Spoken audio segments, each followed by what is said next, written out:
Welcome to the deep dive. Today we're tackling something, well, really practical actually. It's pulled straight from some source material you shared. We're focusing on navigating daily life in Indonesia and specifically zeroing in on a super useful skill, asking about business operating hours. That's right. And the source material gives us a great place to start. There's a simple dialogue, some key vocabulary, the grammar patterns you actually need. Right. And interestingly, it also includes some cultural insights, stuff about the Indonesian workforce, typical business hours, that kind of thing. So think of this as like a quick mission brief for you. Our goal is basically to arm you with the core Indonesian phrases you'd need to figure out when a store opens or closes. And yeah, because the source gives it to us, we'll also get a little peek into the bigger picture, what typical work and business hours look like over there. Exactly. I mean, imagine you're actually there traveling, maybe, or doing some business, and you just need to know if that place is open now or when to come back. Yeah, this deep dive really aims to give you those language tools straight from the source material we looked at. Okay, let's unpack this. We can jump right into the core scenario the source material uses. It starts with this simple exchange. Someone named Anwar needs to know a store's hours. Yeah, the dialogue sets it up perfectly. Anwar goes into a shop, asks, "Permisi, malam ini tokonya, tutup jam berapa?" Which means, basically, excuse me, what time does the store close tonight? Simple enough. And the staff keeps it really brief. Jam 9. Just 9 p.m. Got it. But Anwar also needs the morning info, right? So he asks, "Dan pada pagi hari buka jam berapa?" Meaning, and in the morning, what time will you open? Makes sense. And the staff's answer gives a bit more useful detail. They say, "Besok hari Minggu, jadi kami tutup, kami buka hari Senin jam 8 pagi." Okay, so that translates to tomorrow is Sunday, so we are closed. We open Monday at 8 a.m. Right. And then Anwar just finishes politely with, "Bake, terima kasih." Okay, thank you. Nice and simple. But what's really clear, even from just that short conversation, and the source points this out, is how much useful language is packed in there. Yeah, you already hear the words for open, closed, time, day. Exactly. And even that little connector word, shadi, for explaining why they're closed, it's all there. Okay, so let's make sure we properly nail down those core words the source gives us. It listed out the key vocabulary from this kind of interaction, right? Absolutely. The essentials you'd want to pull from this source are, first, perisi. That's your polite, to get attention or ask something. Okay. Then toko, pretty straightforward, shop or store. Toko. Got it. Buka, that means open or to open, like opening a door. Cope. Okay. And the opposite, tutup, that's to close, or when a business is closed. To close. Jam. This one's it means time or hour, like a clock. Jam. Time. Hari means day. Every day. Then you have malam, which is evening or night. Malam. And pagi is morning. Pagi. Morning. Besok means tomorrow. And finally, that connector word we mentioned, jadi. The source explains it as meaning so, thus, or therefore. It connects ideas like cause and effect. Okay, that's a good list. Now, you mentioned the source had some really important usage notes, especially for tutup. That sounds like a place you could easily slip up. Oh, definitely. This is a key thing the source highlights. While tutup means a business is physically closed, like locked up for the night. Yeah. You absolutely cannot use it to mean something is close to something else, like in distance. Okay. So the shop is closed uses tutup, but the shop is close to the hotel. That's different. Completely different. For distance, you need another word. Deket. The source is really clear on this. That's a super important distinction. Easy to mix up if you're just translating directly from English. Exactly. So the source gives an example for tutup. Toko ini akan tutup dalam 30 menit lagi, meaning this shop will be closed in 30 minutes. That's the right context. Okay, for business hours. Right. But if you wanted to say the shop is near the station, you'd have to use dekat. Making that distinction is, well, pretty vital for not confusing people. Got it. Dekat for distance, tutup for closed. What about jadi? How did the source explain using that one? So jadi is presented as this useful little connector word. The source notes it links sentences to show a consequence or a reason, meaning so or therefore. Okay. It contrasts it with words like tapi or namun, which mean however or but. The example they gave was, saya tidur larut malam, jadi saya bangun terlambat. Which means? I slept late, so I'm waking up late. See? Cause and effect. It just links the two ideas smoothly. That makes sense. Okay, so we have the vocabulary, we have those key usage notes for tutup and jadi. Let's get to the core grammar patterns the source talks about. How do you actually ask about the hours? Right, the source lays these out really clearly. To ask, what time does something open? The basic structure it gives is, you take the noun, then add buka jam berapa. Okay, so noun plus buka jam berapa. What do the parts mean again? Buka is to open, jam is hour or a clock, and berapa is that question word, how much or how many.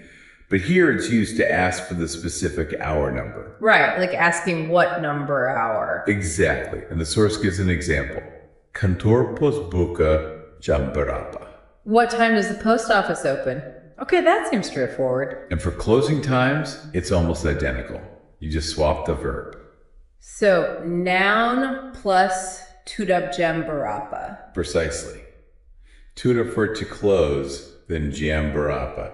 The examples in the source are things like, kantor pos tutup jam berapa. What time does the post office close? Makes sense. And bank tutup jam berapa. What time does the bank close? Same pattern. Okay, so the pattern feels pretty consistent. It's the thing plus open close verb plus jam berapa. How do people usually answer that? The source notes that answers typically start with jam, then the number, and often the time of day if it's needed for clarity. Like jam sebelum pagi. At 9 a.m. Or jam sebelum pagi at 10 a.m. Or for the evening, jam 7 malam. At 7 p.m. Okay, pretty logical once you know the time words like pagi and malam. Exactly. But what if you need to ask about the day something's open? Like maybe you suspect it's closed on Sundays, like in the dialogue. Good question. Yeah, the source covers that pattern too. Yeah. To ask what day is noun open, the structure is noun plus buka hari apa. Okay, so hari is day and apa is what? You got it. So the example given is restoran itu buka hari apa. What day is that restaurant open? Right. And what if I want to know the hours on a specific day? Like what time does the shop open on Saturday? The source gives us a structure for that as well. You start with hari plus the day name, then the noun, then the time question. So it looks like hari plus day name plus noun plus buka jam berapa. Okay, can you give the example? Sure, the source has. Hari Sabtu toko ini buka jam berapa. What time does this shop open on Saturday? Okay, so it's kind of building the question piece by piece. Exactly. It combines the patterns we've already seen. Right, let's loop back quickly to that first dialogue with Anwar. Now we can actually see how those phrases fit these patterns. Yeah, absolutely. When Anwar asks, Malam ini tokonya tutup jam berapa, that fits perfectly into the noun, plus tutup jam berapa structure. Tokonya is the noun, the store, and he adds Malam to specify tonight. Right, and the staff's answer really shows how you put the days and times together and use that connector word. Totally. Besok hari Minggu, jadi kami tutup. They use hari for day, Sunday, tutup for closed, and crucially, jadi so to explain why they're closed. Because it's Sunday. Right. And then kami buka hari Senin jam 8 pagi.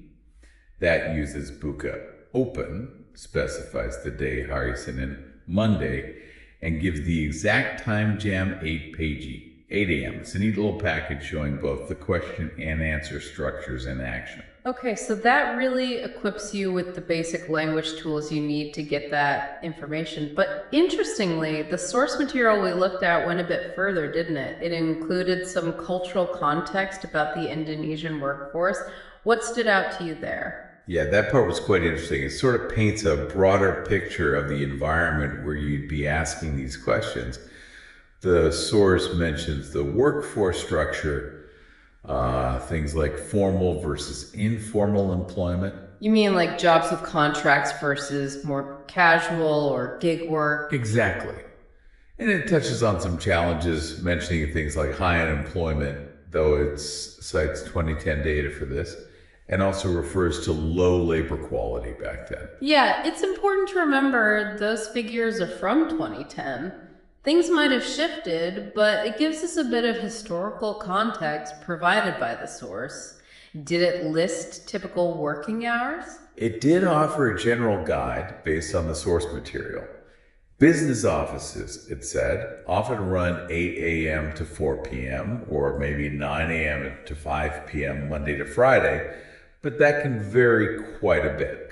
Shops tend to have longer hours, maybe 9 a.m. to 9 p.m. typically. Right. Restaurants, it noted, vary a lot, but often follow lunch hours, say 11 a.m. to 3 p.m., and then dinner from 5 p.m. to 10 p.m. And food courts. Food courts, usually open all day, kind of tied to the hours of the mall or shopping center they're in.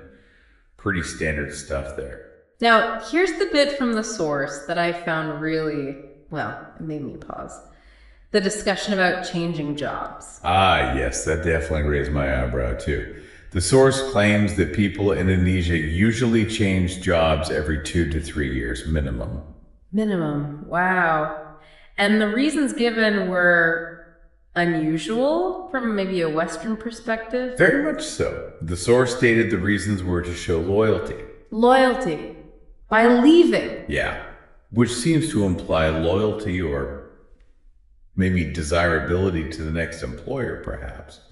It also mentioned good manners and maintaining a good image, maybe professionally overall, or perhaps even with the company they're leaving. It's quite nuanced. Wait, so changing jobs frequently is seen as showing value or good standing. Yeah. That feels almost upside down compared to the idea that staying put shows loyalty to that company.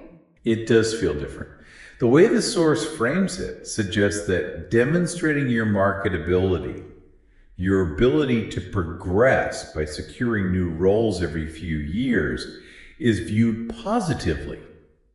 Perhaps it's seen as showing ambition or capability framed within these cultural ideas of, well, loyalty to your career path or good manners in how you advance. That's fascinating. A really different take on professional dynamics than you might expect. It's a valuable cultural insight from the source. Definitely requires adjusting your perspective. The source also mentions something that ties back nicely to what we're doing here, the value placed on foreign languages. It does. The source material explicitly states that knowing a foreign language other than Indonesian, and it's specifically called out English, Japanese, or Mandarin, is really well regarded. It apparently helps improve career prospects significantly in Indonesia. So language skills are a real asset in the job market there. Seems like it, according to the source. Okay, so let's bring this all together. We've done a deep dive into the source material. which gave us first those really practical Indonesian phrases for asking about business hours. Right, starting with that simple dialogue, breaking down the key words like buka, tutup, jam, hari. Understanding those crucial usage points like tutup for closed versus dekat for close to. And mastering those basic question patterns, noun plus buka tutup jam berapa, or noun plus buka hari apa. And then we put those language skills into a bit of context by looking at the cultural insights the source provided.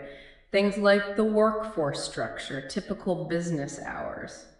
And that really interesting, perhaps counterintuitive point about job changes and career progression. Plus the value placed on knowing foreign languages. So hopefully you now have the building blocks to, confidently walk up and ask, Permisi, tokonya buka jam berapa besok? Or maybe hari minggu tutup jam berapa. Find out what you need to know. Giving you that little bit of power to unlock that key info.